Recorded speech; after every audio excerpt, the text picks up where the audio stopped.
Football journalist Rory Smith is really not convinced by the Chelsea model. My main objection to the model is the human side of it, which is you're treating these people as disposable. I'm just really uncomfortable with it. This is a ridiculous take. You can say that they are assets that if they don't appreciate in value, if they don't really do their thing, you move them on. But you signed a contract, you probably paid them enormous amounts of money, and if you can find a place where they are more likely to play, what's the problem? They do seem to have finessed it, that it looks like each signing has a purpose. There's a stripe of Chelsea fan Rog who kind of brushes over the fact that a load of the signings were completely pointless, that they spent loads of money on players and they've just disappeared. I mean, to say the signings were pointless is completely absurd. Like, you've not heard from any of the people at Chelsea on why they decided to sign the players they did. Just because you didn't know who they were doesn't mean that there was no value in signing them. And actually, Chelsea have done pretty well with a lot of the signings that they brought in, being able to sell them on. These are guys who were brought in. Hopefully, they'll be good enough to develop and make the first team. But if they don't, we're going to move them on. A lot of these guys were completely unknown. Leslie Ogochukwu, now has a Premier League career, and no one in England had ever heard of him before Chelsea brought him over. So did Chelsea really do something so terrible by bringing him over and then deciding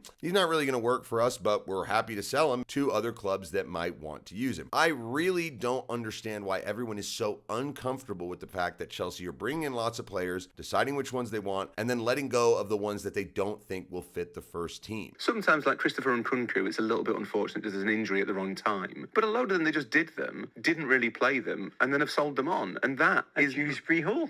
Is not. First of all, the whole Dewsbury Hall chef's kiss thing. I mean, okay.